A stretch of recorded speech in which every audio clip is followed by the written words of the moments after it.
श्री कृष्णा। कैसे हैं आप लोग फ्रेंड्स? आज हम चर्चा करने वाले हैं राहु केतु के द्वारा निर्मित किए गए काल सर्प के बारे में। देखिए, काल सर्प नाम सुनकर ही लोग डर जाते हैं, लेकिन काल सर्प देखिए वैसे तो 12 प्रकार का होता है, लेकिन प्रत्येक 12 प्रकार में इनकी स्थितियां 2 प्रकार की होती हैं। या तो शुभ काल सर्प होता है या अशुभ काल सर्प होता है। इस अशुभ काल सर्प दोष का भंग करने के लिए देखिए, जब कोई योग निर्मित होता है तब उसे आप शुभ काल सर्प कह सकते हैं, क्योंकि इनको भंग करने के लिए शनि, गुरु और बुध ये 3 ग्रह विशेष माने जाते हैं। और 3 ग्रहों के एक ऐसी स्थिति बनती है जो स्थिति इनको शुभ काल सर्प में निर्मित कर देती है। वैसे काल सर्प को मूलतः अगर माने तो ये आपके कैरियर में रुकावट के लिए, आपके मान सम्मान में कमी के लिए या आपके पारिवारिक जीवन में कलह के लिए बेहद महत्वपूर्ण माना जाता है। देखिए, जितना आप प्रयास करते हैं उस प्रयास का आपको रिटर्न उतना नहीं मिलता है। ये काल सर्प की विशेषता होती है। काल सर्प की विशेषता ये होती है कि कुछ समय आपके बहुत अच्छे बीतते हैं और कुछ समय आपके बहुत ही कष्टमय बीतते हैं। ये भी काल सर्प की विशेषता होती है। अगर आपका विवाह नहीं होता, विवाह हो जाता है तो वैवाहिक जीवन जो होता है कष्टमय होता है। या तो आपका कैरियर नहीं चलता, कैरियर होता है तो आपके सामने अचानक कुछ ऐसी बाधाएं उत्पन्न होती रहती हैं कि उन बाधाओं के द्वारा आपका जीवन उतना ही, जितनी कि आपकी जॉब में इनकम होती है, सारी उधर निकलती रहती है। तो यानी कि आपका जीवन हर तरीके से कष्टमय रहता है। यह काल सर्प बनाते हैं राहु और केतु।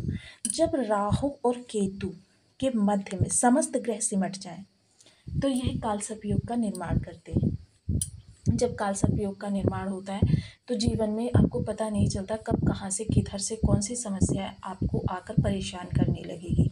तो इस परेशानी से निवारण के लिए 3 ग्रह ऐसे होते हैं जो अगर किसी विशेष परिस्थिति में आ जाएं तो आपके लिए शुभ काल सर्प योग का निर्माण हो जाता है। जब शुभ काल सर्प योग बनता है तो इन्हीं सब चीज़ों में कमी देखने में आती है, यानी इसके विपरीत स्थिति देखने में आती है। अब ये शुभ काल सर्प को सही करने के लिए, यानी कि इसका भंग करने के लिए सबसे प्रथम आते हैं शनिदेव जी। शनिदेव जब भी केंद्र भाव में आ जाए तो समझ लीजिए काल सर्प दोष का भंग हो गया। और काल सर्प दोष के मुक्ति के जो आप छोटे मोटे भी प्रयास करेंगे उनके भी आपको कई गुना लाभ प्राप्त होंगे। अब ऐसे में जिन लोगों के बर्थ चार्ट में यह योग काल सर्प योग बना हुआ होगा उन लोगों को इस समय बहुत ही ज़्यादा बड़े प्रभाव प्राप्त हो रहे होंगे। अब गोचर में तो ये शुभ काल सर्प हुए, लेकिन आपके बर्थ चार्ट में अगर ये अशुभ काल सर्प होगा तो इसका मतलब ये है कि इस समय आपके पास बाधाओं की बहुत ज़्यादा भरमार होगी। वहीं दूसरा जो ग्रह होता है वो होता है गुरु। गुरु अगर केंद्र भाव में हो और यदि कहीं गुरु पर चंद्रमा की और चंद्रमा पर गुरु की दृष्टि पड़ जाए तो फिर सोने पर सुहागा। तीसरा योग जो बनाते हैं वो बनाते हैं बुध देव जी महाराज, क्योंकि बुध की कन्या राशि को राहु अपनी स्वयं की राशि मानता है। इसलिए देखिए, बुध भी जब केंद्र भाव में हो या फिर अपनी उच्च राशि में हो, ऐसी स्थिति में यह योग बेहद प्रबल हो जाता है, शुभतापूर्ण हो जाता है।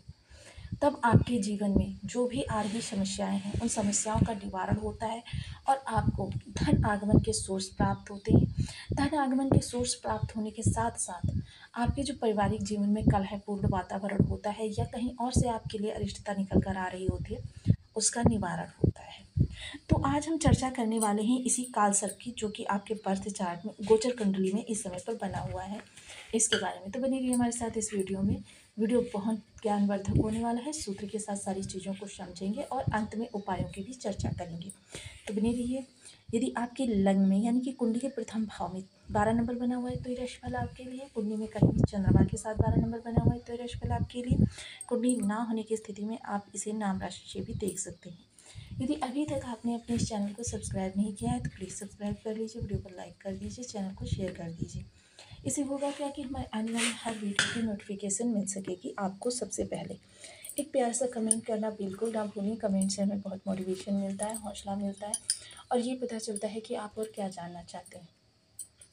राहु और केतु देखिए एक दूसरे के जस्ट सामने रहते हैं और इनके प्रभाव जो होते हैं, कहने को तो ये छाया ग्रह होते हैं, इनके पास इनका स्वयं का कोई भी घर नहीं है, लेकिन फिर भी ये जिस घर में बैठते हैं दृढ़ता के साथ उस पर अपना प्रभुत्व जमा देते हैं और ये वहाँ से संबंधित 6 भावों को अपने कंट्रोल में ले लेते हैं, ब्लॉक कर देते हैं। अब इन्हीं 6 ग्रहों के मध्य अगर 6 भावों के मध्य अगर कोई 3 दृष्टि वाला ग्रह आ जाए तो समझ लीजिए उसको भी ये विचलित कर देते हैं। अब जैसे अगर ये शनि के साथ या शनि की दृष्टि में आ जाए तो कौन सा योग बनता है? शापित योग, जिसे कुछ विद्वान वर्ग पिशाच योग नाम से भी जानते हैं। अगर मंगल इनके प्रभाव में आ जाए तो अंगारक दोष बनता है। गुरु इनके प्रभाव में आ जाए तो चंडाल नामक योग का निर्माण होता है। तो देखिए बहुत ही प्रभावी ये ग्रह हैं और इनकी कृपा, क्योंकि देखिए कलयुग पाप प्रधान है और आजकल जिस तरीके के हम परिवेश में रह रहे हैं, राहु भी पाप प्रधान है। इस परिवेश में देखिए चारों तरफ निकलने वाले प्रदूषण, आजकल देखिए व्हीकल कितने ज़्यादा हैं, व्हीकलों से निकलने वाला प्रदूषण, कल कारखानों से निकलने वाला प्रदूषण, इधर उधर से जो वेस्टेज मटेरियल है इधर उधर फेंकने का जो ये, तो ये सब खराब राहु है। इंटरनेट की तरंगें जो ये चारों ओर व्याप्त हो रही हैं, यह भी आपके राहु का ही कारक है। अब देखिए इस इंटरनेट को हम शुभ बनाते हैं या अशुभ, इसके बारे में मैं काफ़ी समय पहले आपको बता चुकी हूँ कि इंटरनेट भी आपके खराब राहु को भी प्रबल कर सकता है और अच्छे राहु को भी प्रबल कर सकता है। ये डिपेंड करता है हमारी एक्टिविटीज़ पर। जैसे अगर आप इंटरनेट पर मनोरंजक वीडियो या ऐसे सर्फिंग वगैरह करते रहते हैं तो फिर यह आप अपने खराब राहु को प्रबल कर रहे हैं, एक्टिवेट कर रहे हैं। किंतु अगर आप, ऐसा नहीं है कि मनोरंजन नहीं करना है, मनोरंजन करना है। अगर आप 1 घंटे कुछ लर्निंग कर रहे हैं, कुछ सीखने वाली चीज़ें सीख रहे हैं और उसके बाद अगर आप सोच रहे हैं कि चलो आधा घंटा अपने माइंड को फ्रेश कर लिया जाए, एंटरटेनमेंट कर लिया जाए, तो उसमें कोई भी बुराई नहीं है। देखिए ये इसमें आप लर्निंग कर रहे हैं, यानी सोच, आपकी सोच बदल रही है, आपकी सोच में कुछ अच्छी चीज़ें जा रही हैं, जिसकी वजह से यह जो है, क्योंकि माइंड को जब आप एक्टिवेट रखते हैं, माइंड में कुछ लर्निंग करते रहते हैं हर समय, तो ये आपके अच्छे राहु को प्रबल करता है, उसकी प्रगाढ़ता को बढ़ाता है। और राहु देखिए एकमात्र ऐसे ग्रह हैं, क्योंकि देखिए कलयुग और राहु दोनों की प्रवृत्ति एक जैसी है और जब एक जैसे दो लोग एक दूसरे के सानिध्य में होते हैं तो उनमें कुछ अलग ही आभा होती है, अलग ही कीर्ति होती है। तो इस स्थिति में राहु इस समय बहुत ही बलवान है। अब वो खराब हो या अच्छे, यह डिपेंड करता है आपकी स्थिति पर। अब यहाँ पर देखिए शनि देव भी केंद्र में ही हैं और गुरुदेव भी केंद्र में ही हैं, जिसने काल सर्प का भंग किया हुआ है। यह बहुत ही विशेष आपके लिए स्थिति बनी हुई है। यह आपकी स्थिति रहेगी 28 तारीख तक, 28 जून तक इस काल सर्प का आप पर प्रभाव रहेगा। काल सर्प देखिए बहुत ही विशेष होता है। इस दौरान आपके विदेशों से जुड़े हुए कार्य सफल हो सकते हैं। विदेशों में जॉब करना चाहते हैं, विदेशों के लिए अप्लाई कर रहे हैं या विदेशों में पढ़ने के लिए जाना चाहते हैं, इस दौरान एक छोटा सा प्रयास भी आपके लिए बहुत बड़े द्वार खोल सकता है। राहु किस चीज़ के कारक होते हैं? राहु कारक होते हैं भ्रंग, स्वांग या फिर आपके जो कहते हैं कपट, छल, प्रपंच।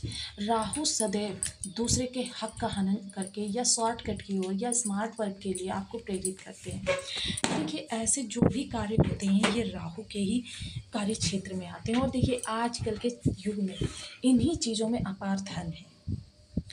तो इस समय पर कह सकते हैं कि राहु और केतु की स्थिति आपके लिए सर्वथा बहुत उत्तम है और इस स्थिति पर आपको सबसे पहले विदेशों से जुड़े हुए कार्य, अगर कोर्ट कचहरी में कोई कार्य आपका है तो कोर्ट कचहरी संबंधी कार्यों का निवारण करने के लिए सबसे बेस्ट समय यही कहा जा सकता है।